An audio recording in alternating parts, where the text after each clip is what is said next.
The morning mist clung to the rolling hills of the Whitman estate like a delicate veil, obscuring the distant mountains of eastern Tennessee. Eleanor Whitman stood at the grand bay window of the mansion's main hall, her silver hair catching the first rays of sunlight that managed to pierce through the fog. For 63 years, she had watched these same hills change with the seasons, had seen 3 generations of her family grow up within these walls, and had built a legacy that stretched far beyond the property lines of their 1,000-acre farm. But today, something felt different. Eleanor's weathered hands trembled slightly as she gripped the windowsill, her mind struggling to place a nagging sensation that had been growing stronger each morning. The view before her, once as familiar as her own reflection, seemed somehow foreign, as if she was seeing it through the eyes of a stranger. Mother, Michael Whitman's voice cut through her contemplation, causing her to turn with a start. Her son stood in the doorway, his tall frame filling the space between the mahogany panels. At 45, Michael possessed the same strong jawline and piercing blue eyes that had made his father such a formidable presence in Tennessee's business circles. But where Robert Whitman had carried himself with quiet confidence, Michael's shoulders bore the weight of mounting pressures that seemed to grow heavier each day. "Oh, Michael," Eleanor said, her voice carrying a slight tremor that hadn't been there a year ago. Where did you say your father went again?" Michael's jaw tightened almost imperceptibly. His father had passed away 3 years ago, something his mother had acknowledged and grieved properly at the time. This was the 4th time this month she had asked about him, as if he was simply away on business. "Dad's not here right now, Mother," Michael replied carefully, choosing his words to avoid causing her distress. "Remember, you wanted to check on the horses this morning." Eleanor's expression brightened, though confusion still lingered in her eyes. "The horses, yes. Duke will want to come with us." As if summoned by his name, a magnificent German shepherd emerged from the shadows of the hallway, his thick coat gleaming black and tan in the morning light. Duke had been Eleanor's constant companion for the past 8 years, a gift from Robert, shortly before his unexpected departure from their lives. The dog approached Eleanor with the measured gait of an animal who understood his role as protector and friend.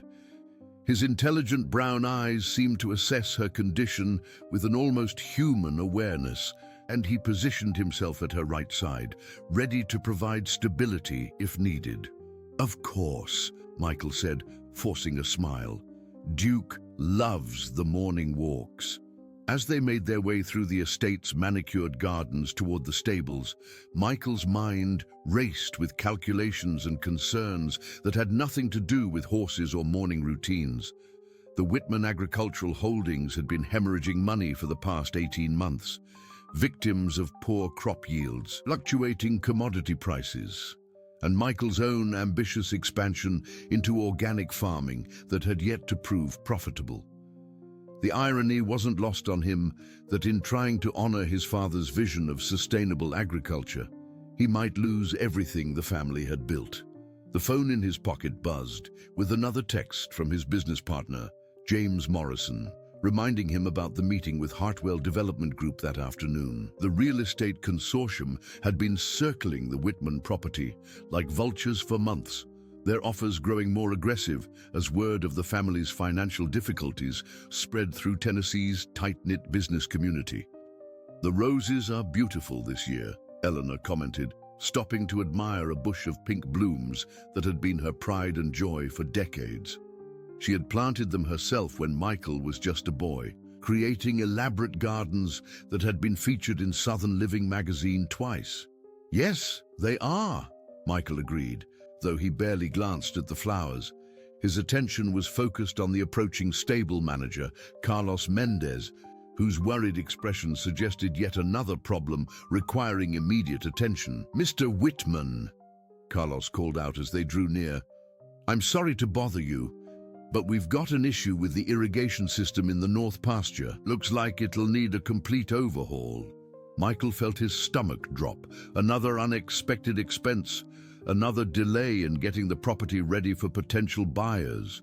He had been hoping to present the estate as a fully operational agricultural business, complete with modern systems and profitable output. Instead, each day seemed to bring new revelations about deferred maintenance and aging infrastructure. "How much are we talking about?" Michael asked, leading Carlos a few steps away from his mother, who had become engrossed in petting Duke and seemed oblivious to their conversation.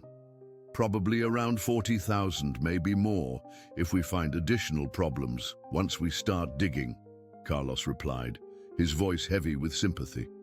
He had worked for the Whitman family for over 20 years and understood the gravity of their situation better than most.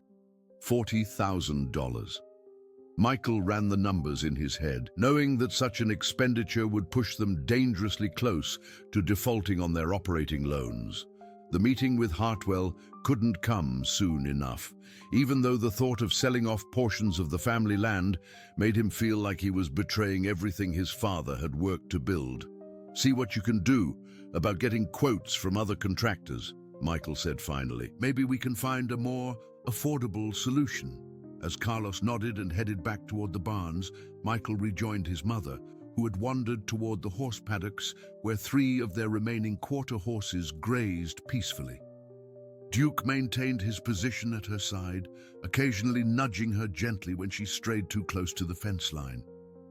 "They're such beautiful animals," Eleanor murmured, watching the horses with genuine pleasure. "Your father always said they were the heart of the property." "He did say that," Michael agreed, remembering countless conversations with his father about the responsibility that came with owning land and caring for the creatures that depended on them. Robert Whitman had believed that the estate was more than just a business. It was a legacy, a way of life that connected them to the land and to each other.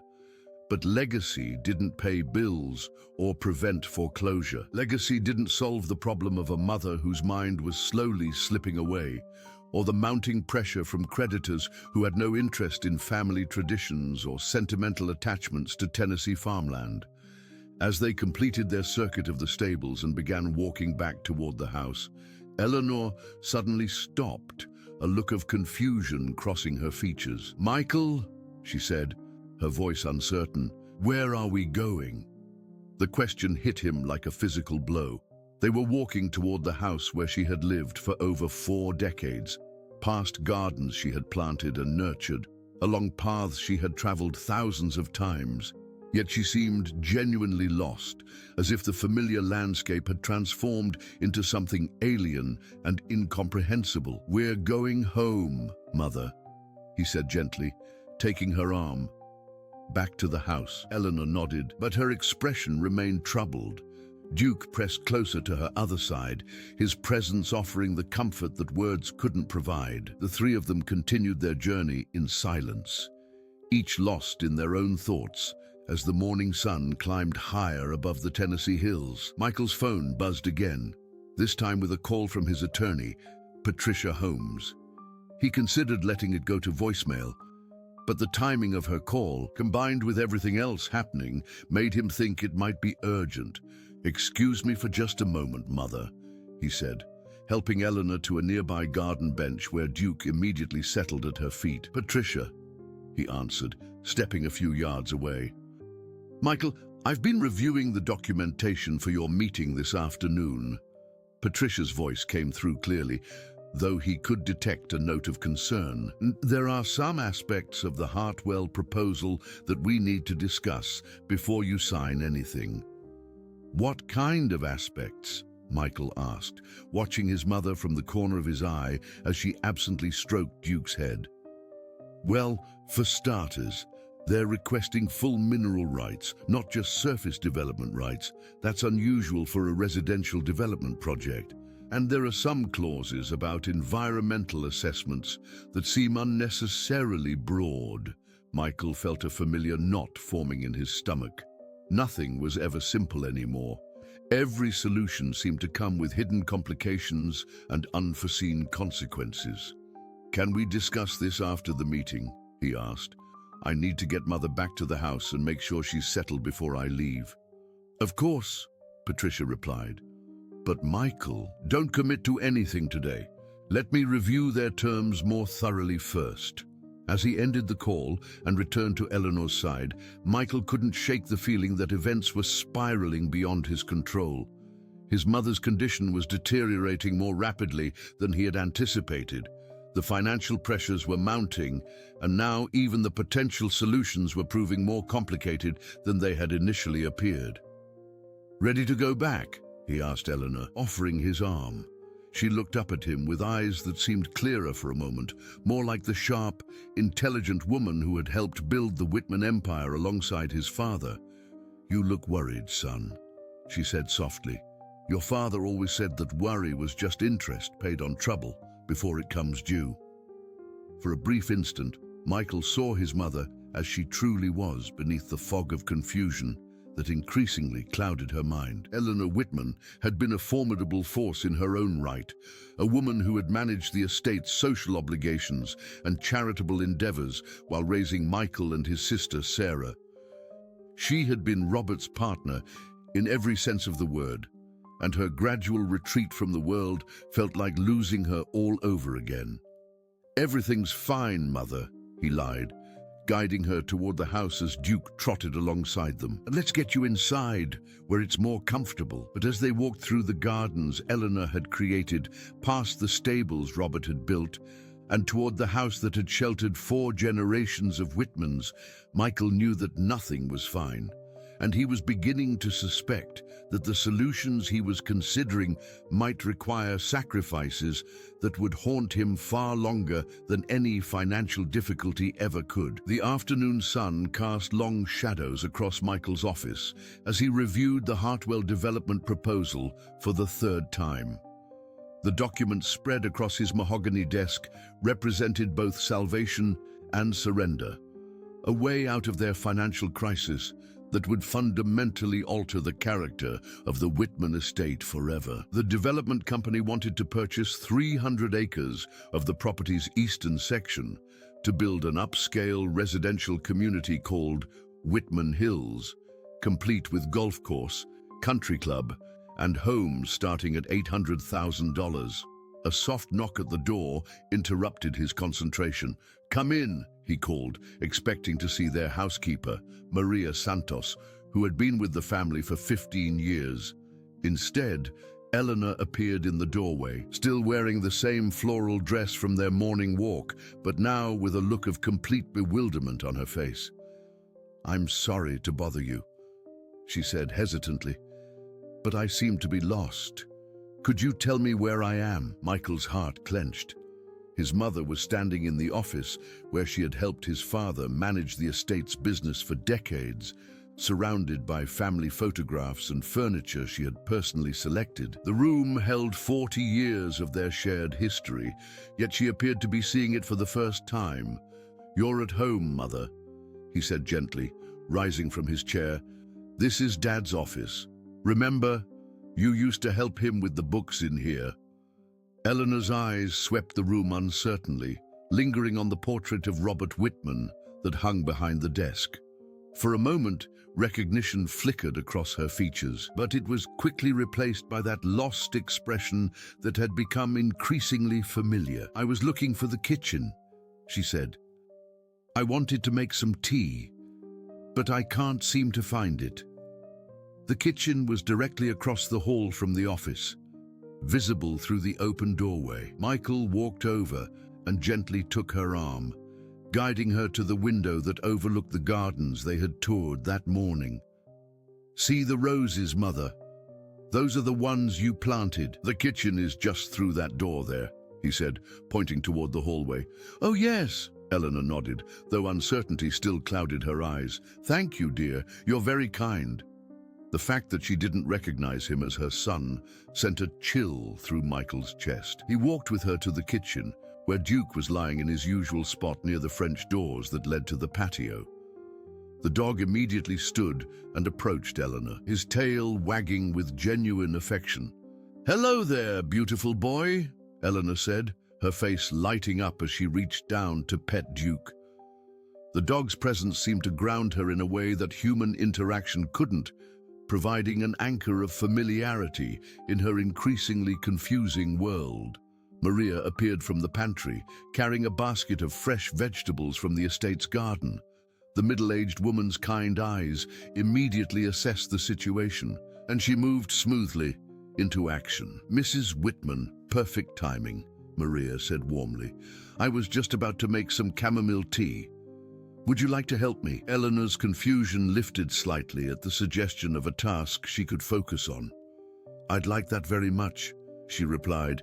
Michael watched as Maria expertly engaged his mother in simple activities, creating a sense of purpose and accomplishment that medical professionals had told him was crucial for patients in Eleanor's condition. Maria had been a godsend during these difficult months, somehow intuiting how to communicate with Eleanor in ways that reduced her anxiety and confusion. Feeling confident that his mother was in capable hands, Michael returned to his office and the waiting Hartwell documents. His phone showed 2 missed calls from James Morrison and a text message asking about his decision on the development deal. The pressure to act quickly was mounting, but Patricia Holmes's concerns about the proposal's unusual clauses kept nagging at him.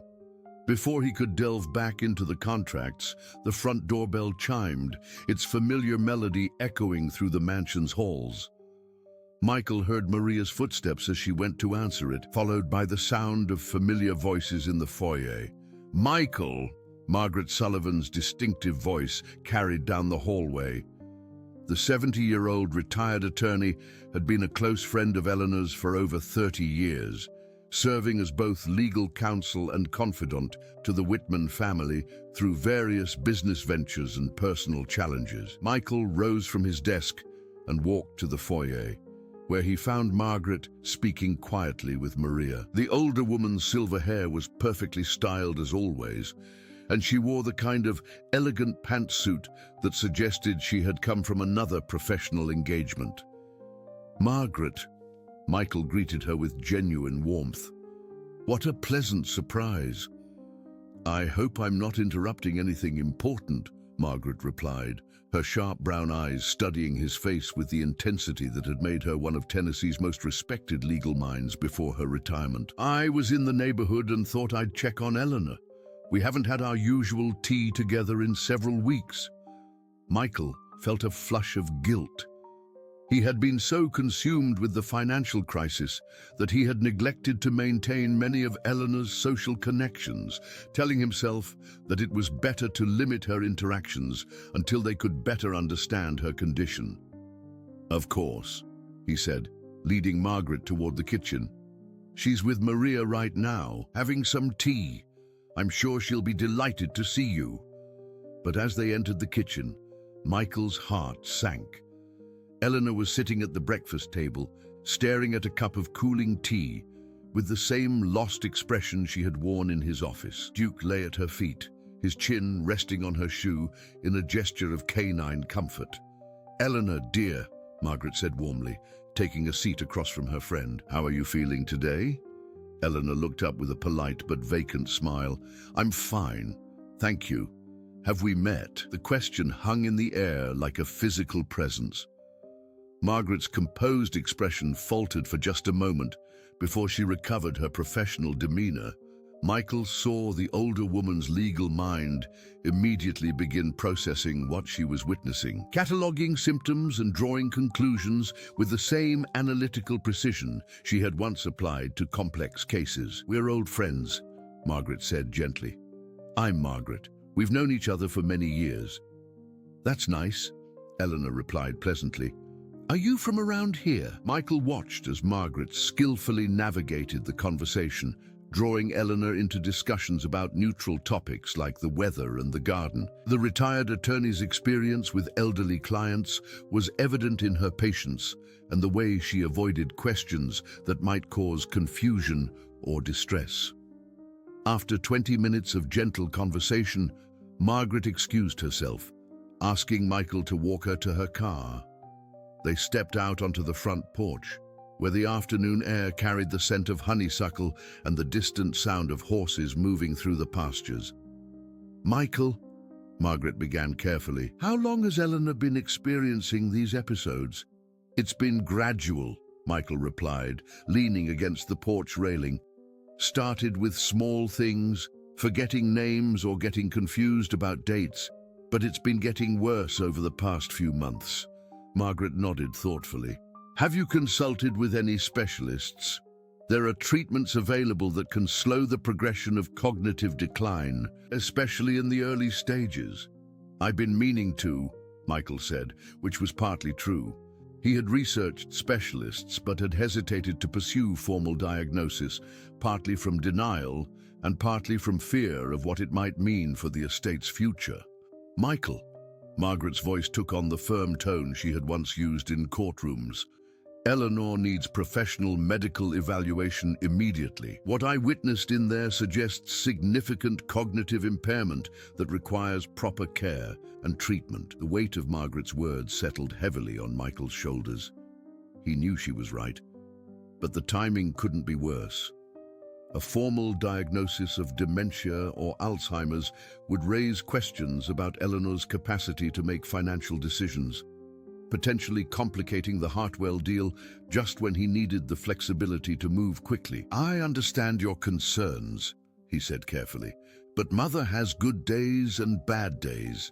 Today wasn't her best, but she's not always like that. Margaret's expression suggested she wasn't entirely convinced by his explanation. Michael, I've known your mother for 3 decades. The woman I just spoke with isn't simply having a bad day. She didn't recognize me at all, and we've had tea together every month for years. Before Michael could respond, the sound of barking erupted from somewhere behind the house. Duke's distinctive voice carried across the estate, sharp and insistent in a way that was unlike his usual calm demeanor. Both Michael and Margaret turned toward the sound, which seemed to be coming from the direction of the old barn complex. That's unusual, Michael muttered, starting down the porch steps. Duke doesn't usually bark like that. They could hear Maria's voice calling from inside the house, followed by Eleanor's concerned response. The barking continued, growing more urgent and frequent, as if the dog was trying to communicate something important. Michael jogged toward the source of the commotion, with Margaret following despite her formal attire and heeled shoes. They rounded the corner of the main house to find Duke standing near the entrance to one of the older outbuildings, his body tense with alertness as he alternated between barking and whining. What's gotten into him? Margaret asked, slightly out of breath from their quick walk. I have no idea, Michael replied, approaching the agitated dog. Duke, what is it, boy?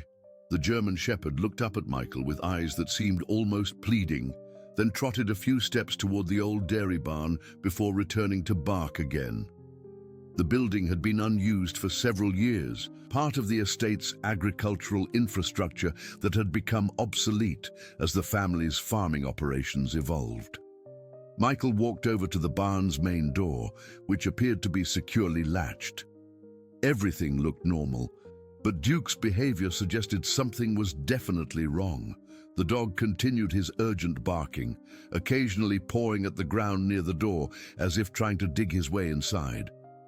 Maybe there's an animal trapped in there, Margaret suggested. A raccoon or a possum that got in somehow.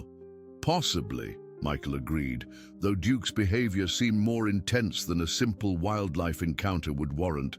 Let me check the building and see if anything's amiss. As he reached for the door latch, his phone rang with yet another call from James Morrison. Michael glanced at the screen, torn between immediate concerns and the mounting pressure of his business obligations. Go ahead and take your call, Margaret said. I'll keep an eye on Duke and see if I can figure out what's bothering him. Michael answered the phone as he walked back toward the house, leaving Margaret with the still agitated dog. James's voice was tense with urgency as he explained that Hartwell Development had moved up their deadline for a decision on the property purchase. They wanted an answer by the end of the week, not the end of the month as originally planned. They're not budging on this, Michael, James said. Apparently, they have another property lined up if we can't move forward quickly. You need to make a decision. I understand, Michael replied, watching Margaret attempt to calm Duke, whose barking had subsided, but who remained fixated on the old barn. "Let me think about it and get back to you tomorrow."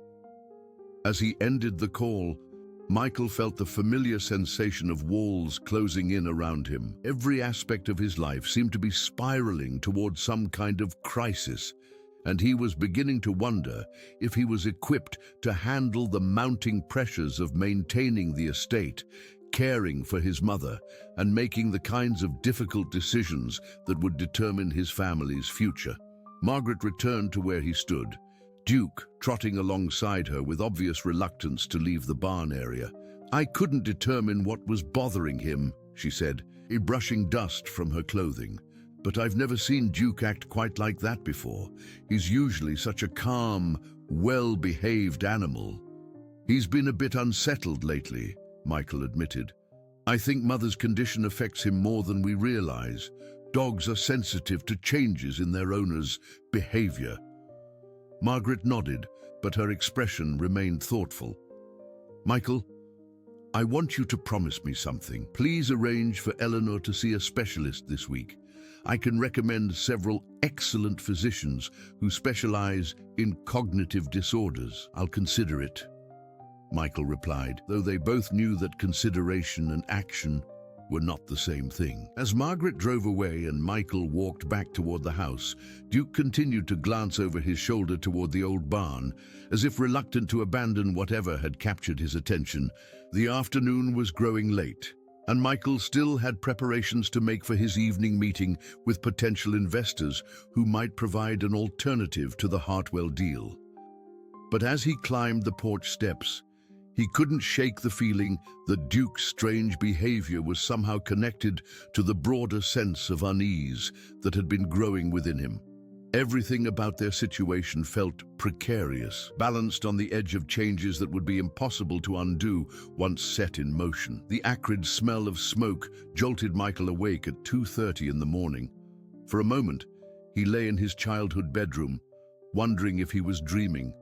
But the unmistakable scent of something burning quickly snapped him into full alertness. He threw on a robe and rushed down the hallway toward the source of the smell, his heart pounding with a mixture of fear and dread. The kitchen was filled with a haze of smoke that stung his eyes and throat. On the stovetop, a pot of what had once been water sat empty and blackened on a burner that glowed red-hot beneath it. The acrid smoke rose from the overheated metal, creating a cloud that had begun to spread throughout the main floor of the house. "Mother!" Michael called out, rushing to turn off the burner and move the ruined pot to the sink. The metal was so hot, it hissed violently when the cold water hit it, sending up a cloud of steam that mixed with the lingering smoke. He found Eleanor in the living room, sitting peacefully in her favorite armchair with Duke curled up at her feet. She was wearing her nightgown and appeared completely oblivious to the crisis that had nearly engulfed their home. When she looked up at Michael's urgent approach, her expression was serene and mildly curious. "Oh, hello, dear," she said pleasantly. "I was just waiting for the tea to finish brewing." Michael felt his knees go weak. The pot had been empty and burning for who knows how long. If he had been a heavier sleeper, or if the smoke hadn't reached his room when it did, the entire kitchen could have caught fire. The house that had sheltered 4 generations of Whitmans might have been reduced to ashes because his mother had forgotten she had put water on to boil. "Mother, what were you doing in the kitchen?" he asked, trying to keep his voice calm despite the fear that was making his hands shake. "I wanted some tea," Eleanor replied, as if this explained everything. "I couldn't sleep, and warm tea always helps. Your father taught me that trick years ago." Michael sank into the chair across from her, suddenly feeling every one of his 45 years. This wasn't simply confusion about dates or names. This was a dangerous lapse in judgment that could have had devastating consequences.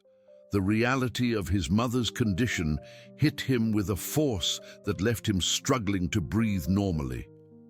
"Let me help you back to your room," he said gently, taking her arm. "It's very late." Eleanor allowed herself to be guided upstairs, with Duke following closely behind them. Michael tucked her into bed, making sure her bedside lamp was on and that she had everything she needed for the night. But as he kissed her forehead and wished her sweet dreams, his mind was racing with the implications of what had just happened. After opening windows throughout the main floor to clear the smoke, Michael found himself sitting at the kitchen table at 3 in the morning, staring at the blackened pot and trying to process the magnitude of the problem he was facing. His mother wasn't just experiencing memory lapses, she was becoming a danger to herself and potentially to others. He pulled out his phone and began researching memory care facilities in the area, something he had avoided doing despite Margaret Sullivan's repeated suggestions. The options were limited in rural Tennessee, and the costs were staggering. The finest facility he found charged nearly $8,000 per month, money they simply didn't have, given their current financial situation. But beyond the cost, the thought of placing Eleanor in an institutional setting felt like a betrayal of everything his family stood for.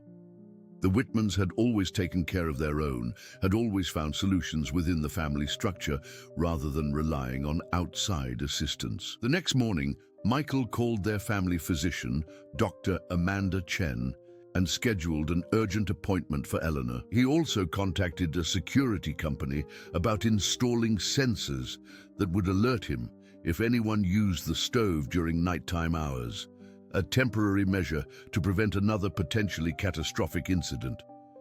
Dr. Chen's assessment confirmed what Michael had already begun to accept. Eleanor was in the moderate stages of Alzheimer's disease, with symptoms that would likely continue to deteriorate. The physician recommended immediate professional care, either through a specialized facility or full-time in-home nursing assistance. The episode with the stove is unfortunately typical, Dr. Chen explained, as they sat in her office while Eleanor underwent cognitive testing with a nurse. Patients at this stage often lose the ability to safely perform routine tasks they've done thousands of times before. It's not about intelligence or stubbornness. The neural pathways that govern these behaviors are simply deteriorating. "What about medications?" Michael asked desperately. "Isn't there something that can slow the progression?" "There are medications that can help with some symptoms," Dr. Chen replied, "but they're most effective in the earlier stages. At this point, the focus needs to be on safety and maintaining quality of life for as long as possible." Michael drove home in a daze, with Eleanor sleeping peacefully in the passenger seat, unaware of the conversation that had just determined her future. Duke sat in the back seat, his intelligent eyes watching both of them with what seemed like understanding of the gravity of their situation. That afternoon, while Eleanor napped under Maria's watchful eye, Michael met with James Morrison and representatives from Hartwell Development at the estate's conference room. The mood was tense from the beginning, with the developers making it clear that their patience with delays was wearing thin. "Mr. Whitman," said Richard Hartwell, the company's lead negotiator, "we need a commitment today. Our investors are ready to move forward, but they require certainty about the timeline." Michael reviewed the contracts one final time, noting the clauses that Patricia Holmes had flagged as problematic. But with Dr. Chen's words echoing in his mind and the reality of Eleanor's care costs looming before him, the objections seemed less important than securing the immediate cash infusion that would solve their most pressing problems. "There's just one complication," Michael said carefully. "My mother is experiencing some health issues that might affect her ability to sign the necessary documents immediately." Richard Hartwell's expression sharpened with interest. "What kind of health issues?" "The property records show that she owns a 40% stake in the estate." "It's nothing serious," Michael lied smoothly. "Just some temporary confusion related to her medications. Our family attorney assures me that I can sign on her behalf with the appropriate power of attorney documentation." This wasn't entirely true. Patricia Holmes had actually advised against any major financial decisions until Eleanor's cognitive capacity could be properly evaluated by a court-appointed guardian. But Michael was quickly learning that desperate circumstances required flexible interpretations of legal advice. The meeting concluded with a tentative agreement to proceed, contingent on Michael's ability to provide the necessary authorization within 2 weeks. As the Hartwell representatives departed, Michael felt a mixture of relief and apprehension about the commitments he had just made. That evening, as he sat in his office reviewing the financial projections that would result from the land sale, Michael heard Duke barking again, in the same urgent manner that had concerned Margaret Sullivan. This time, the sound was coming from the direction of Eleanor's bedroom upstairs. Michael rushed up the stairs to find his mother's room empty, the French doors to her private balcony standing wide open. Duke was on the balcony, barking into the darkness while looking down at the gardens below. "Mother," Michael called out, his voice carrying across the estate grounds. "Turn, Eleanor?" He grabbed a flashlight and ran downstairs and outside, following Duke's increasingly frantic barking. The German Shepherd had left the balcony and was now racing across the lawn toward the main road that bordered the estate's eastern boundary. Michael found Eleanor a quarter-mile from the house, walking barefoot along the county road in her nightgown, completely disoriented and confused about where she was going. When she saw the flashlight beam and heard his voice calling her name, she looked up with an expression of relief, mixed with bewilderment. "I was trying to get home," she said simply, as if this explained why she had wandered away from the house where she had lived for decades. Duke reached them first, gently taking the fabric of Eleanor's nightgown between his teeth and attempting to guide her back toward the house. The dog's protective instincts were remarkable, but Michael realized with growing horror that this incident could have ended very differently. The county road saw occasional late-night traffic, and Eleanor could have easily been struck by a vehicle whose driver didn't expect to encounter a pedestrian on the dark rural highway.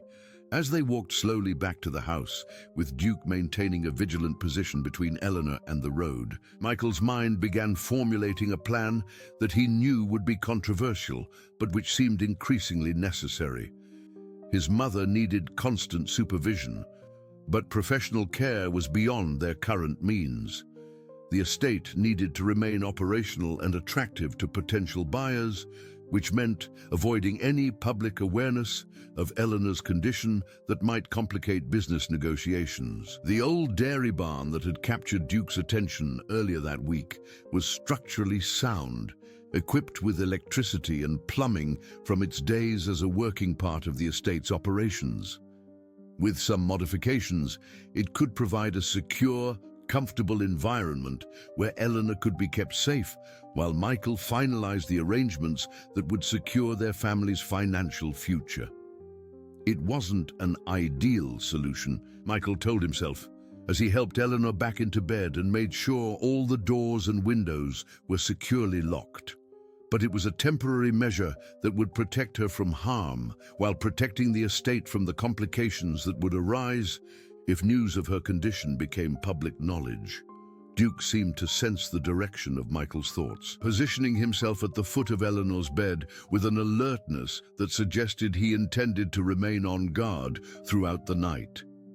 The dog's devotion to Eleanor was touching, but Michael was beginning to view it as part of the problem rather than part of the solution. Over the next few days, Michael quietly began preparing the old barn for occupancy, telling Carlos and the other estate workers that he was converting it into a guest cottage for visiting business associates. He installed additional lighting, comfortable furniture, and safety features that would prevent Eleanor from wandering off during future episodes of confusion. Margaret Sullivan called twice, asking about Eleanor's medical consultation and expressing interest in scheduling another visit. Michael politely deflected both conversations, explaining that his mother was resting and would contact Margaret when she felt up to receiving visitors. But Duke's behavior was becoming increasingly problematic. The German Shepherd seemed to understand that something unusual was happening around the old barn, and he had begun spending hours near the building, occasionally barking in the same urgent manner that had marked his earlier episodes of agitation. Michael realized that managing Eleanor's condition was going to require controlling every aspect of their environment, including Duke's access to areas where his protective instincts might interfere with the careful plans that were taking shape. The dog's loyalty to Eleanor was admirable, but it could not be allowed to compromise the delicate balance Michael was trying to maintain between his mother's safety, the estate's financial survival, and the family's reputation in the community. As he stood at his office window watching Duke patrol the grounds near the converted barn, Michael felt the weight of the decisions he was being forced to make. Everything he was doing was motivated by love and desperation, but he couldn't shake the feeling that he was crossing lines that would be difficult to uncross once events were set in motion. The morning of Michael's decision dawned grey and overcast, with heavy clouds that seemed to mirror the weight pressing down on his shoulders. He had spent another sleepless night listening for sounds from Eleanor's room, checking on her every hour to ensure she hadn't attempted another nocturnal wandering. The stress was taking its toll on his ability to think clearly about anything beyond the immediate crisis of keeping his mother safe while preserving what remained of their family's future. Eleanor had awakened confused and agitated, asking repeatedly for her husband and becoming increasingly distressed when Michael tried to explain that Robert wasn't available. Dr. Chen had warned him that agitation often preceded more serious episodes, and Michael could see the signs building throughout the morning as his mother paced restlessly through the house, clearly searching for something or someone she couldn't quite identify. "I need to go home," Eleanor announced for the 5th time in an hour, standing at the front window and looking out at the estate she'd called home for 40 years. "You are home, Mother," Michael replied gently, though he could feel his patience fraying at the edges. "This is your house. These are your gardens." "No, no," Eleanor shook her head emphatically. "This isn't right. I need to find my real home. My mother will be worried about me." The reference to Eleanor's mother, who had passed away 20 years earlier, sent a chill through Michael's chest. His mother wasn't just confused about recent events. She was slipping backward through time, losing decades of memories and experiences that had shaped her adult life. Duke had been shadowing Eleanor throughout the morning, his brown eyes reflecting an anxiety that seemed to match her own. The German Shepherd's protective instincts were on high alert, and he had positioned himself between Eleanor and any exit from the house, as if he understood the danger of allowing her to wander unsupervised. Around noon, Michael received a call from James Morrison with news that made his stomach drop even further. The Hartwell development deal was in jeopardy because competing investors had discovered the questions surrounding Eleanor's cognitive capacity and were using this information to challenge the validity of any agreements Michael might sign on the family's behalf. "They're saying that any major financial decision requires Eleanor's direct participation or formal declaration of incapacity," James explained. "Patricia Holmes is recommending that we delay everything until after a competency hearing, but that could take months. Months they didn't have. The estate's operating loans were coming due in 6 weeks, and the agricultural business was hemorrhaging money with each passing day. Michael had already laid off half their seasonal workers, and Carlos had warned him that the remaining staff were beginning to look for more stable employment opportunities. After ending the call, Michael sat in his office, staring at the converted barn through his window. The building looked comfortable and secure, equipped with everything Eleanor would need for a temporary stay, while he sorted out the legal complications surrounding her condition. It wasn't ideal, but it was the only solution that would allow him to move forward with the estate's business affairs while ensuring his mother's safety. The decision, when it finally crystallized in his mind, felt both inevitable and terrifying. Eleanor couldn't be allowed to continue wandering the main house unsupervised, but hiring full-time nursing care would bankrupt them within months. A temporary arrangement in the converted barn would solve multiple problems simultaneously. His mother would be secure and comfortable, Potential buyers would see an estate in perfect condition without the complications of elder care concerns, and Michael would have the legal breathing room he needed to complete the financial transactions that would save their family legacy. That afternoon, while Eleanor napped under Maria's supervision, Michael made final preparations at the barn. He had installed a medical alert system, stocked the small refrigerator with her favorite foods, and arranged her furniture in a way that would feel familiar and comforting. The space was actually quite pleasant, with large windows overlooking the pastures and modern amenities that would make her stay as comfortable as possible. "It's only temporary," he told himself as he tested the locks one final time. Just until we can arrange proper professional care." But even as he spoke the words aloud, Michael knew that the definition of temporary had a way of expanding under pressure, and that once Eleanor was established in the barn, it would become increasingly difficult to reverse the decision. The transfer happened that evening, after dinner, when Eleanor was experiencing one of her periods of heightened confusion. Michael told her they were going to visit a lovely guest cottage that had been prepared especially for her. And in her disoriented state, she accepted the explanation without question. Duke, however, was not so easily deceived. The German shepherd had followed them to the barn, his body language radiating suspicion and concern as Michael helped Eleanor settle into her new surroundings. When Michael prepared to leave for the night, Duke planted himself firmly in the doorway, refusing to move despite repeated commands. "Come on, boy," Michael said, tugging gently at Duke's collar. "Mother needs her rest, and you need to come back to the main house." But Duke was having none of it. The dog looked back and forth between Michael and Eleanor with an expression that seemed almost accusatory, as if he understood exactly what was happening and wanted no part of it. When Michael finally managed to coax him outside, Duke immediately began circling the barn, testing windows and doors with the systematic thoroughness of a security expert. "He'll adjust," Michael told himself as he walked back to the main house, trying to ignore the sound of Duke's increasingly agitated barking from the direction of the barn. But Duke did not adjust. Over the next several days, the German shepherd's behavior became a source of growing concern for everyone on the estate. He refused to eat regularly, spent most of his time pacing around the barn's perimeter, and had begun the urgent, insistent barking that had first attracted Margaret Sullivan's attention. Carlos approached Michael on the third day with obvious reluctance to broach a difficult subject. "Mr. Whitman," he said carefully, "some of the neighbors have been asking about Duke's barking. Mrs. Patterson from the next farm over wanted to know if everything was all right." Sarah Patterson owned the adjacent property and had been a casual friend of Eleanor's for years. Her concern about Duke's behavior was the first sign that Michael's carefully constructed plan might be drawing unwanted attention from the community. "Tell her that Duke's been upset since Mother went to visit her sister in Atlanta," Michael said, improvising quickly. "He's always been very attached to her, and he doesn't understand why she's not here." It was a plausible explanation that built on previous stories Michael had told to explain Eleanor's absence from church and community events.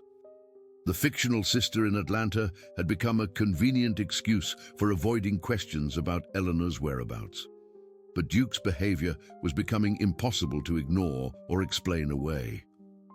The dog had begun following specific patterns around the barn, focusing his attention on particular windows and doors, with an intensity that suggested he was trying to communicate something important.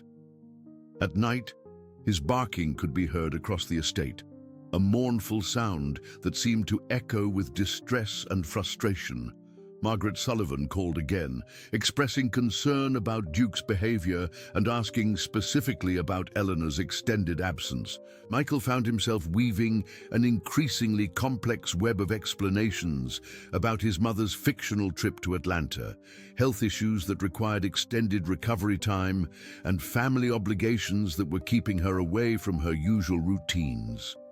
"Michael," Margaret said, with the directness that had made her such an effective attorney, "I've known Eleanor for 30 years, and she has never mentioned having a sister. In fact, I distinctly remember her telling me that she was an only child. The statement hung in the air like an accusation. Michael felt trapped between the truth he couldn't reveal and the lies that were becoming harder to maintain. "Perhaps you're thinking of someone else," he replied weakly. "Mother has always been private about her family background." But Margaret's silence on the other end of the line suggested that she wasn't buying his explanation. When she finally spoke again, her voice carried the measured tone she had once used when preparing to cross-examine a hostile witness. "Michael, I'd like to come by tomorrow afternoon to check on Duke. His behavior is concerning several neighbors, and as Eleanor's friend, I feel responsible for ensuring that everything is all right at the estate."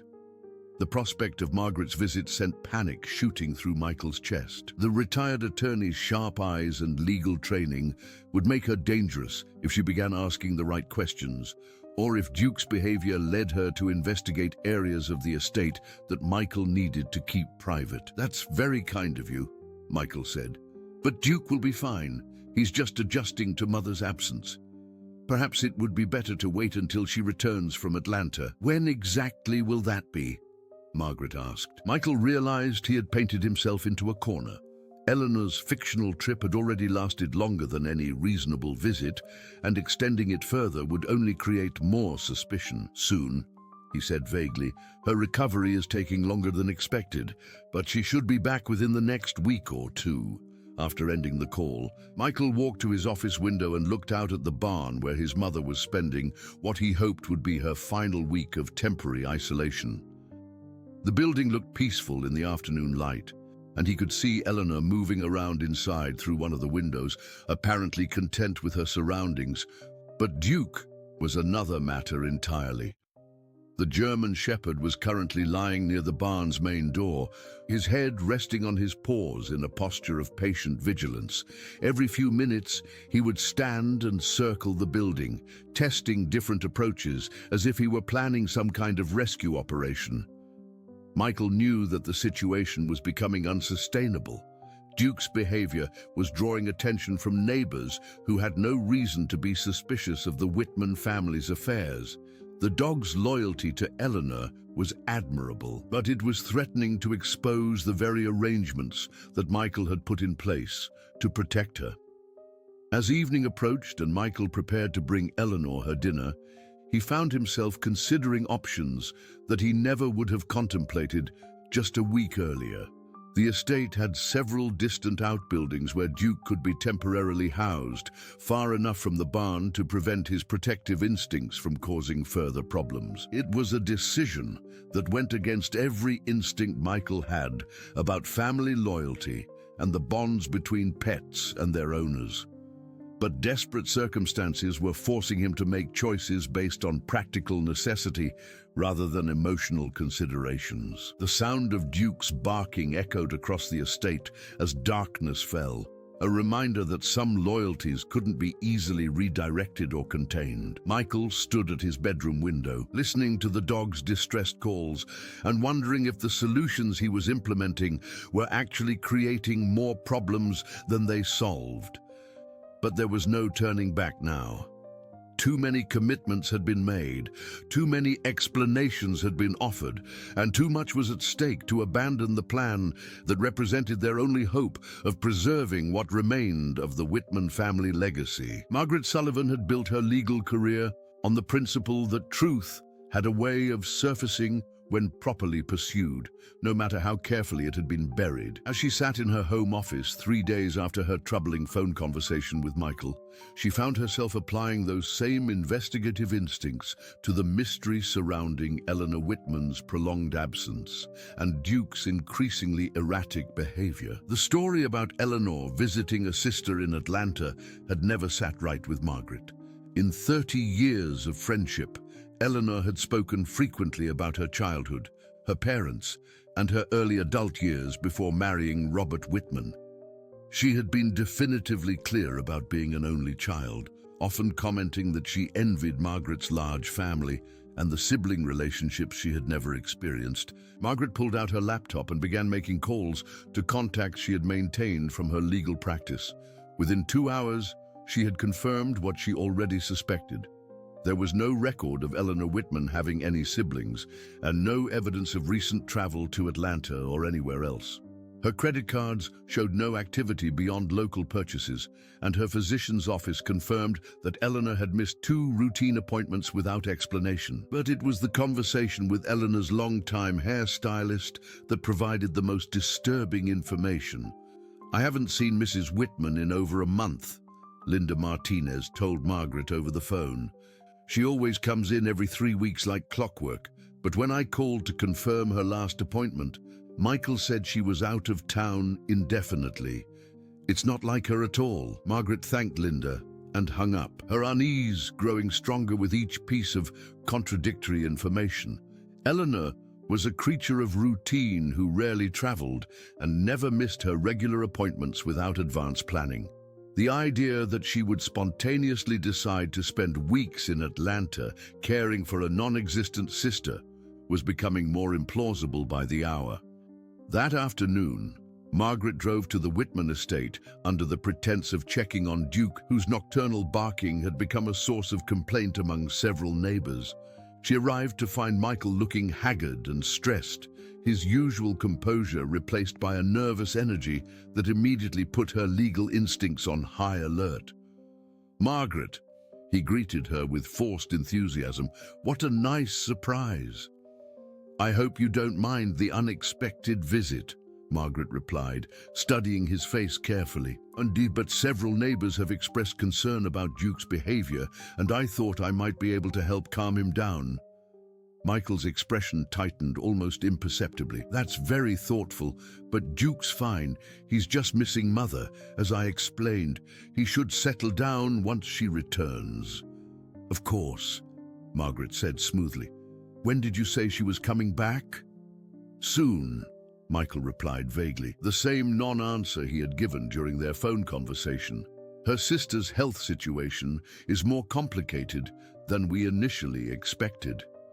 Margaret nodded sympathetically while making mental notes about Michael's body language and speech patterns. He was exhibiting classic signs of deception, avoiding eye contact, providing minimal details, and showing visible discomfort when pressed for specific information. "Perhaps I could speak with Eleanor directly," Margaret suggested.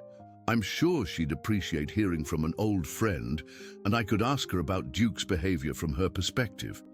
"She's not available right now," Michael said quickly.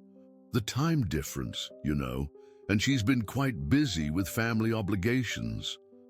Atlanta was in the same time zone as Tennessee, a fact that Margaret was certain Michael knew perfectly well. His slip-up confirmed her growing suspicion that Eleanor was not in Atlanta at all, and might not even be aware that such a story was being told to explain her absence. As they stood on the front porch making strained conversation, Duke suddenly appeared from around the side of the house, his tail wagging with excitement at seeing Margaret. But instead of coming directly to her for attention, the German shepherd immediately began pulling toward the back of the property, his behavior clearly indicating that he wanted her to follow him somewhere specific. "He's been doing that a lot lately," Michael said nervously. "I think he's trying to find Mother by checking all her favorite places on the estate." But Duke's behavior didn't look like aimless searching to Margaret. The dog's movements were purposeful and directed, as if he was trying to lead her to a specific location. When she took a few steps in the direction Duke was indicating, his excitement increased noticeably, and his barking took on an urgent quality that she had never heard before. "Where is he trying to take me?" Margaret asked, allowing Duke to lead her across the lawn toward the estate's outbuildings. "Probably to the old barn," Michael said, hurrying to keep up with them. "He's been fixated on that area lately. I think it reminds him of when Mother used to help with the animals." Duke led them directly to a weathered barn that Margaret remembered from previous visits as being unused and somewhat dilapidated. But as they approached, she noticed that the building had been significantly improved, with new windows, fresh paint, and what appeared to be modern electrical work. The transformation was remarkable, turning what had been a neglected agricultural building into something that looked almost residential. "You've done quite a bit of work on this place," Margaret observed, her attorney's eye noting details that seemed inconsistent with Michael's casual explanation. "Just some basic maintenance," Michael replied dismissively. "We're thinking of converting it into guest accommodations for business associates." But Duke's behavior around the barn was anything but casual. The German Shepherd was now circling the building with intense focus, occasionally pawing at doors and windows while emitting the same urgent barking that had been disturbing the neighbors. His actions suggested that whatever he was trying to communicate was located inside the building, not in some distant memory of past activities. "He certainly seems agitated about something," Margaret said, walking closer to examine the barn's exterior. "Has anything unusual happened around here recently?" "Nothing at all," Michael said, but his voice carried a strain that suggested the opposite. As Margaret circled the building, she noticed several details that struck her as odd. The windows had been fitted with what appeared to be security screens, and the main door showed signs of having recently installed heavy-duty locks. The improvements were extensive and expensive, far more than would be justified for simple guest accommodations. But it was a small piece of fabric caught on a wire fence near the barn's rear entrance that made Margaret's pulse quicken with recognition. The material was pale blue cotton, printed with tiny white flowers, identical to a dress she had seen Eleanor wear to church many times over the past year. "Michael," Margaret said carefully, holding up the fabric scrap, "this looks like it came from one of your mother's dresses." Michael's face went pale as he stared at the evidence in Margaret's hand. "That could be from anything," he said weakly. "Lots of people wear similar patterns." But Margaret's 30 years of legal experience had taught her to recognize the difference between coincidence and conspiracy. The combination of Eleanor's unexplained absence, Michael's evasive answers, Duke's desperate behavior, and now physical evidence connecting Eleanor to the renovated barn created a pattern that was impossible to ignore. "Michael," she said with the authoritative tone she had once used in courtrooms, "I need you to tell me exactly where Eleanor is right now." "I've already explained that she's in Atlanta," Michael replied, but his voice lacked conviction. "No," Margaret said firmly. "Eleanor doesn't have a sister in Atlanta. She doesn't have any siblings at all, and we both know it. Her credit cards show no travel activity. Her doctor's office says she's missed appointments, and her hairstylist hasn't seen her in over a month. Something is very wrong here, and I'm not leaving until you tell me the truth." Duke's barking reached a crescendo at that moment, as if the dog understood that Margaret was finally asking the right questions. The German Shepherd planted himself directly in front of the barn's main door, his body language clearly indicating that whatever Margaret was looking for could be found inside the building. Michael seemed to deflate before Margaret's eyes, the weight of his deceptions finally becoming too heavy to carry. But instead of confession, his expression hardened with a desperate resolve that Margaret found deeply troubling. "You need to leave," Michael said quietly. "This is private family business, and you're not welcome here." "I'm not going anywhere until I see Eleanor," Margaret replied. "If she's really in Atlanta, then you should have no problem calling her right now and letting me speak with her." The standoff might have continued indefinitely, but at that moment, a sound from inside the barn made both of them freeze. It was a voice, faint but unmistakably feminine, calling out words that neither of them could quite distinguish. Duke's response was immediate and dramatic. The German Shepherd began barking with renewed urgency while scratching frantically at the barn door, his entire body vibrating with the need to reach whoever was inside. "Eleanor!" Margaret called out loudly. "Eleanor, is that you?" The response was immediate and heartbreaking. Eleanor's voice, weak but clearly recognizable, came through the walls of the barn. "Help me, please, someone help me." Margaret turned to Michael with an expression of shock and fury that made him take an involuntary step backward. "You locked your own mother in that barn," she said, her voice shaking with outrage. "How could you do such a thing?" "It's not what you think," Michael said desperately. "She's safe and comfortable. She has everything she needs. It's just temporary, until I can arrange proper care." "Temporary?" Margaret's voice rose to a near shout. "You've imprisoned a woman with dementia in an outbuilding and told the entire community that she's visiting relatives. This is unconscionable, Michael. It's probably criminal." Eleanor's voice came again from inside the barn, stronger this time. "Margaret, is that Margaret? Please help me get out of here." The sound of his mother's pleas seemed to break something inside Michael. He sank onto a nearby tree stump, his head in his hands, and began speaking in a voice thick with exhaustion and desperation. "You don't understand the pressure I'm under," he said. "The estate is bankrupt. We're about to lose everything Dad built. The only way to save any of it is to sell to developers, but they won't deal with us if they know about Mother's condition. I needed time to arrange the sale before anyone found out about her dementia. So you decided to hide her away like some shameful secret?" Margaret's voice carried both anger and disbelief. "Eleanor deserves dignity and proper care, not imprisonment in a barn while you conduct business deals."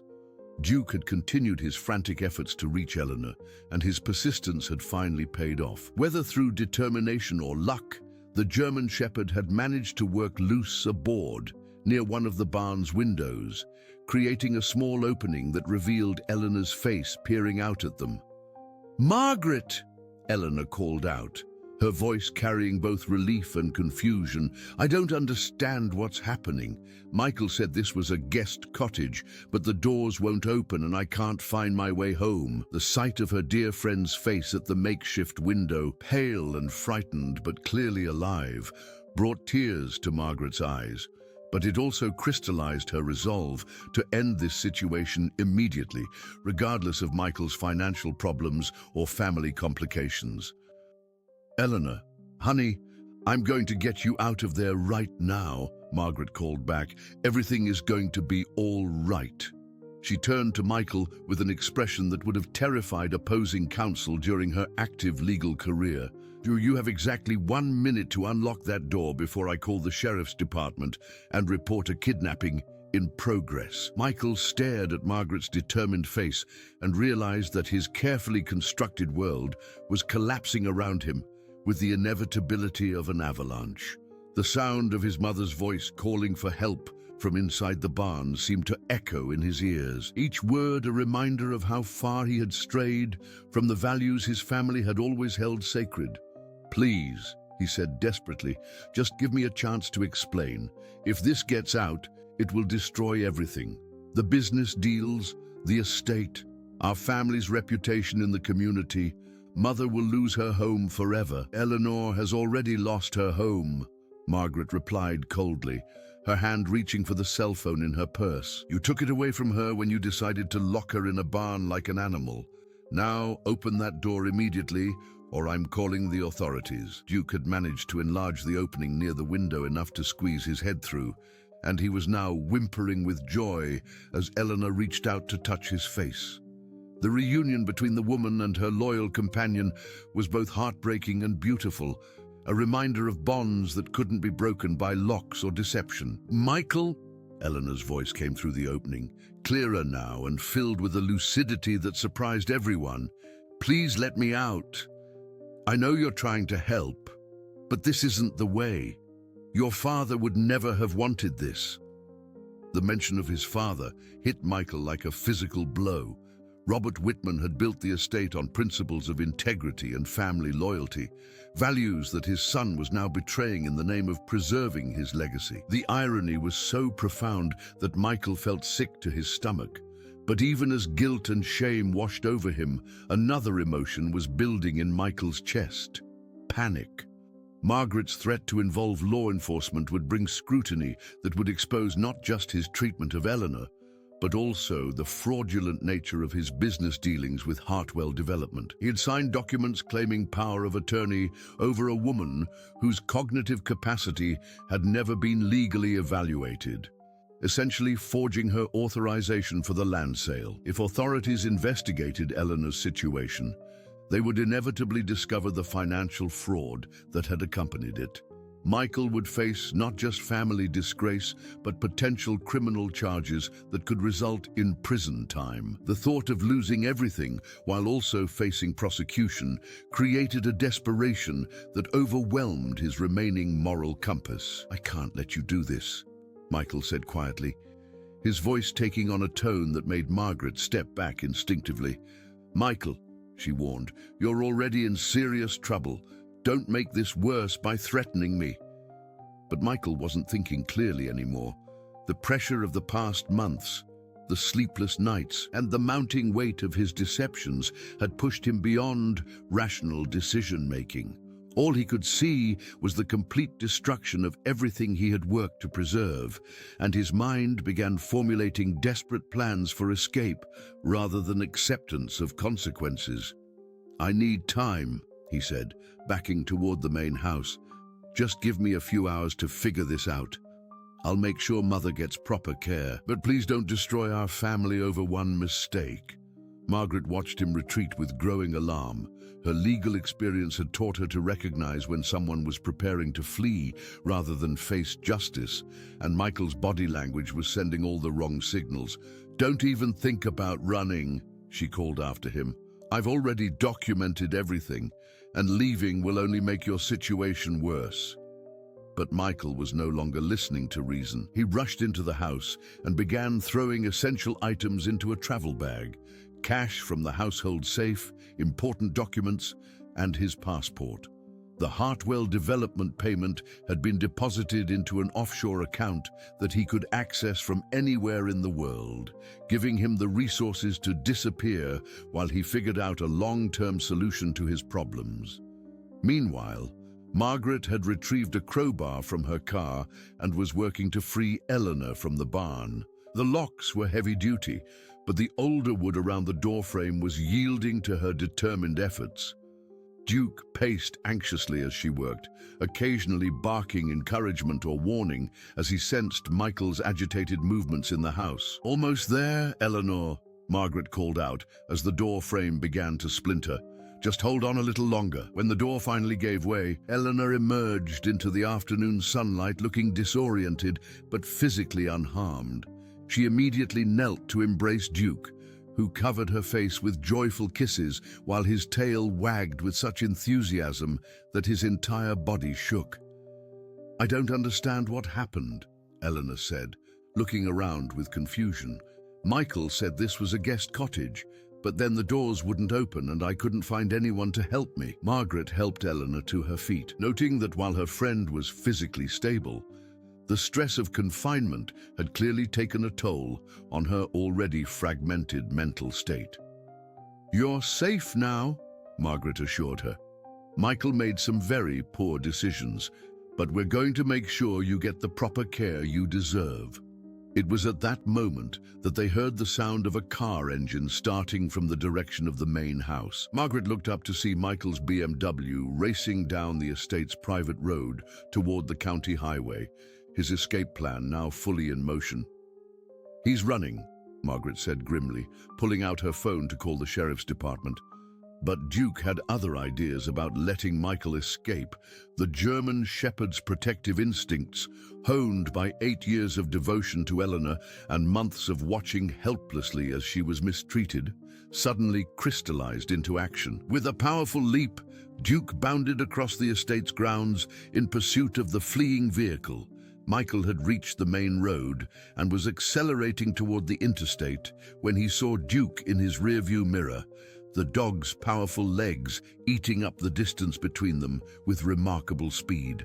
For a moment, Michael considered continuing his flight, but something about the sight of the German shepherd's determined pursuit triggered a flood of memories that stopped him cold. He was 7 years old again, playing in the same fields where Duke now ran. A younger German Shepherd, Duke's predecessor, had been his constant companion during those carefree summer days. Michael remembered the afternoon when his childhood adventure had gone wrong, when he had fallen into the old quarry pond and found himself trapped beneath the surface, his young lungs burning for air. It had been the family's German Shepherd who had saved his life that day, diving into the water again and again until Michael could grab hold of the dog's collar and be pulled to safety. His parents had found them both on the shore, soaking wet and shivering, the dog refusing to leave Michael's side until medical help arrived. A German Shepherd never abandons his family, his father had told him later, as they sat by Michael's bedside in the hospital. That's why we keep them. They understand loyalty in a way that sometimes puts humans to shame. The memory hit Michael with such force that he pulled the car to the side of the road, his hands shaking as Duke reached the vehicle and began barking urgently at the driver's door. Through the window, Michael could see not just a dog trying to stop a fleeing suspect, but a family member demanding that he come home and face the consequences of his actions. Margaret arrived minutes later in her own car, with Eleanor in the passenger seat, looking confused but alert. Behind them came the sheriff's department vehicles that Margaret had summoned, their flashing lights reflecting off the BMW's windows as Michael sat motionless behind the wheel. Sheriff Robert Davis, a man who had known the Whitman family for decades, approached the vehicle with a mixture of professional authority and personal sadness. When Michael finally rolled down his window, Duke immediately placed his front paws on the doorframe, his brown eyes fixed on Michael's face with an expression that seemed to communicate both disappointment and forgiveness. "Michael," Sheriff Davis said quietly, "we need to talk about what's been happening at your mother's house." The arrest was conducted with as much dignity as the circumstances allowed, partly out of respect for the Whitman family's standing in the community, and partly because Michael offered no resistance once he was confronted with the reality of his situation. As the handcuffs were applied, he looked back at Eleanor, who was watching the proceedings with a mixture of confusion and concern. "I'm sorry, Mother," he said, his voice breaking with emotion. "I thought I was protecting you, but I was really just protecting myself. Dad would be ashamed of what I became." Eleanor's response surprised everyone present. Despite her cognitive difficulties, she seemed to understand the gravity of what was happening, and her voice carried the authority of the strong woman she had always been. "Your father made mistakes too," she said clearly. "The difference is that he always found the courage to make things right. It's not too late for you to do the same." As the sheriff's vehicles departed with Michael in custody, Margaret sat with Eleanor on the estate's front porch, while Duke maintained his vigil at Eleanor's feet. The German Shepherd's loyalty had been vindicated, his desperate attempts to protect and rescue Eleanor finally successful. "What happens now?" Eleanor asked, her moment of clarity beginning to fade as confusion crept back into her voice. Margaret took her friend's hand gently. "Now we make sure you get the care and respect you deserve," she said, "and we make sure the Duke stays right where he belongs, taking care of the person he loves most in the world." Duke's tail thumped against the porch boards in what seemed like agreement, his brown eyes reflecting the satisfaction of a job well done. The German Shepherd had proven that some loyalties couldn't be broken by locks, lies, or human weakness. In the end, love and devotion had triumphed over fear and greed, just as Eleanor's late husband would have wanted. 3 months after the events that shattered the Whitman family's carefully maintained facade, the estate had been transformed in ways that no one could have predicted. The scandal of Michael's arrest and Eleanor's imprisonment had initially sent shockwaves through the tight-knit rural community, but those same neighbors who had once whispered about Duke's strange behavior had rallied around Eleanor with a dedication that restored faith in the power of human compassion. Margaret Sullivan had taken temporary guardianship of Eleanor, while the legal complications surrounding the estate were sorted out. The Hartwell development deal had been cancelled immediately when the fraudulent nature of Michael's authorization came to light, but rather than leaving the family in financial ruin, the community had organized a different solution entirely. Sarah Patterson, the neighboring farmer who had first noticed Duke's distress, had spearheaded a fundraising campaign that brought together local businesses, churches, and individual families to create a support network for Eleanor's care. The response had been overwhelming, with contributions ranging from monetary donations to offers of volunteer time and professional services. Dr. Amanda Chen had coordinated with specialists from Nashville to establish a comprehensive care plan that would allow Eleanor to remain in her own home while receiving the medical attention and supervision her condition required. A rotation of trained caregivers, many of them retired nurses from the community, ensured that Eleanor was never alone, while maintaining the familiar environment that provided her comfort and stability. But the most remarkable transformation had occurred in Eleanor herself. Freed from the isolation and fear that had characterized her final weeks in the barn, she had experienced a stabilization in her condition that surprised her medical team.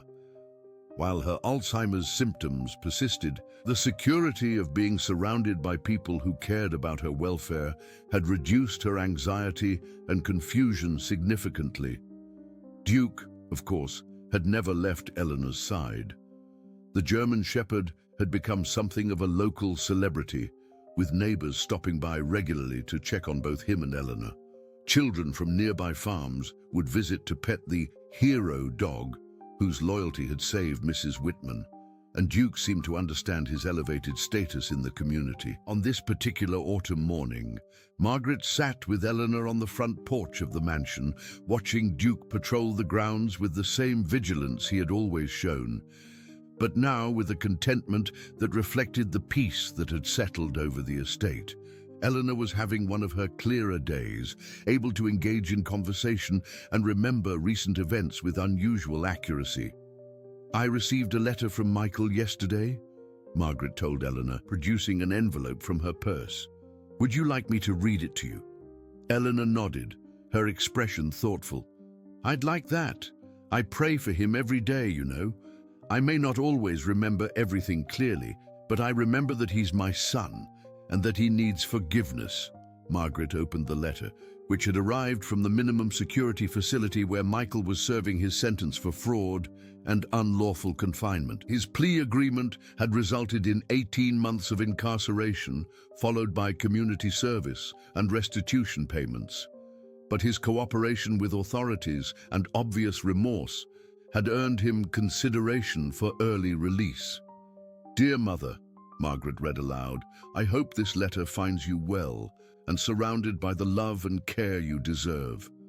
I think about you and Duke every day, and I want you to know how deeply sorry I am for the pain I caused you both." Eleanor listened intently as Margaret continued reading Michael's words of remorse and his descriptions of the counseling he was receiving to address the financial pressures and poor decision-making that had led to his actions.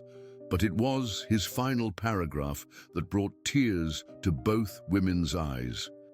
"I've been thinking a lot about Dad and what he would say about the choices I made. I know he would be disappointed in me, but I also know he would want me to learn from my mistakes and find a way to make amends. When I'm released, I want to come home and help care for you properly, the way we should have done from the beginning. Duke was right to fight for you when I was too lost to see clearly. I hope someday you can both forgive me." "Of course I forgive him," Eleanor said simply when Margaret finished reading. "He's my son, but more importantly, he needs to forgive himself and learn to make better choices." The sound of approaching vehicles interrupted their conversation, and they looked up to see a small convoy of cars and trucks arriving at the estate. It was Saturday, which had become the weekly day when community volunteers gathered to help maintain the property and spend time with Eleanor. Carlos Mendez had organized a group of local farmers to keep the estate's agricultural operations running on a scaled-down but sustainable basis. Rather than the ambitious expansion that had contributed to the family's financial troubles, they had returned to traditional farming methods that generated modest but reliable income. Sarah Patterson emerged from the lead vehicle, carrying a basket of fresh vegetables from her own garden, while other neighbors brought everything from homemade meals to supplies for maintaining the estate's buildings. The old barn where Eleanor had been confined had been converted into a community meeting space, where volunteers could gather and coordinate their efforts to support the Whitman family. But the most touching arrival was Dr. Chen, who had volunteered her time to provide regular medical checkups for Eleanor without charge. The physician had been deeply affected by the case and had become an advocate for better community resources for families dealing with dementia and other cognitive disorders. "How are we feeling today, Eleanor?" Dr. Chen asked, settling into a chair beside her patient, while Duke positioned himself where he could monitor the conversation. "I'm feeling grateful," Eleanor replied with a smile. "There are so many people here who care about us. I may not always remember their names, but I remember their kindness." As the morning progressed and the estate filled with the sounds of purposeful activity, Margaret reflected on the events that had brought them to this point. The scandal that had initially threatened to destroy the Whitman family's reputation had instead revealed the depth of affection and respect that Eleanor had earned through decades of kindness and community involvement. The financial crisis that had driven Michael to desperate measures had been resolved through a combination of community support, simplified operations, and careful management of the estate's remaining resources. Most importantly, Eleanor was receiving care that honored her dignity while acknowledging her medical needs. Around noon, the community gathering moved to the converted barn for a shared meal that had become a weekly tradition. Eleanor was helped to a place of honor at the main table, with Duke lying beside her chair where he could keep watch over the proceedings. "Before we eat," said Pastor James Mitchell from the local Methodist church, "I'd like us to take a moment to appreciate what we've accomplished together. 3 months ago, we learned that one of our own was in crisis. Today, we see the power of community when people choose to respond with love rather than judgment." The assembled group of 30 neighbors, volunteers, and caregivers bowed their heads in a moment of silent gratitude. When they raised their eyes, many were focused on Duke, whose unwavering loyalty had been the catalyst for Eleanor's rescue and the community's mobilization. As if sensing the attention, Duke stood and walked to the center of the room, his tail wagging slowly as he looked from face to face. The German Shepherd seemed to understand that he was surrounded by friends who shared his commitment to protecting Eleanor, and his posture radiated contentment and satisfaction. After the meal, as volunteers began the various tasks that would keep the estate functioning smoothly, Margaret walked with Eleanor through the gardens that had always been her pride and joy. The roses were entering their final bloom of the season, their colors particularly vibrant in the afternoon sunlight. "Margaret," Eleanor said suddenly, her voice carrying a clarity that suggested a moment of complete lucidity, "I want you to know how thankful I am for everything you've done. You saved my life, and you've given Duke and me the chance to live with dignity. You would have done the same for me," Margaret replied, taking her friend's arm as they walked. "That's what real friendship means." As they completed their circuit of the gardens and returned to the house, they found Duke waiting for them on the front porch, his favorite tennis ball at his feet. Despite everything that had happened, the German Shepherd's playful spirit remained intact, and he still enjoyed their daily games in the yard. "Would you like to throw the ball for Duke?" Margaret asked Eleanor, knowing that such simple activities often provided moments of joy and connection. Eleanor picked up the tennis ball and threw it across the lawn with surprising strength. Duke bounded after it with the enthusiasm of a much younger dog, returning to drop the ball at Eleanor's feet and wait for another throw. As the afternoon progressed and the volunteers completed their tasks, the estate gradually returned to its peaceful, normal routine. But the sense of community support remained tangible, a network of caring relationships that would continue to sustain Eleanor and Duke through whatever challenges lay ahead. That evening, as Margaret prepared to return to her own home, she found Eleanor and Duke sitting together on the front porch swing, watching the sunset paint the Tennessee hills in shades of gold and crimson. It was a scene of such tranquil beauty that it was hard to imagine the crisis that had brought them to this point. "Will you visit us again tomorrow?" Eleanor asked, though she might not remember the conversation by morning. "I'll visit you every day," Margaret promised, meaning every word. "Duke and I have an agreement about taking care of you." As Margaret drove away from the estate, she reflected on the lessons that had emerged from the Whitman family's ordeal. Love and loyalty, as demonstrated by Duke's unwavering devotion, were more powerful than fear and desperation. Community support could overcome individual failures, and redemption was possible even in the darkest circumstances. Behind her, the lights of the Whitman mansion glowed warmly in the gathering darkness, while Duke maintained his eternal vigil over the woman who had earned his complete devotion. Tomorrow would bring new challenges and small victories, but tonight, all was well in the world they had rebuilt together.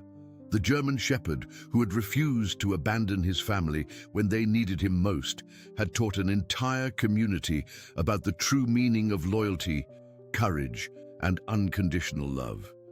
In the end, it was Duke's simple but profound understanding of what family really means that had saved them all. Dear listeners, we hope Eleanor and Duke's story of unwavering loyalty and community compassion has touched your hearts as deeply as it has touched ours. Like Duke's persistent barking that finally led to Eleanor's rescue, your engagement with our stories creates ripples of connection that matter more than you might imagine. If this tale of love triumphing over desperation resonated with you, we invite you to subscribe to our channel, where every day we share new stories that explore the complex beauty of human relationships and the extraordinary bonds between people and their faithful companions. Leave us a comment, sharing your own experiences with loyalty and forgiveness. And don't forget to hit that like button to help other listeners discover these heartwarming narratives. Just as the Tennessee community rallied around Eleanor in her time of need, your support helps us continue bringing you stories that celebrate the very best of the human spirit. We'll see you in tomorrow's story, where once again, love finds a way to light the path through life's darkest moments.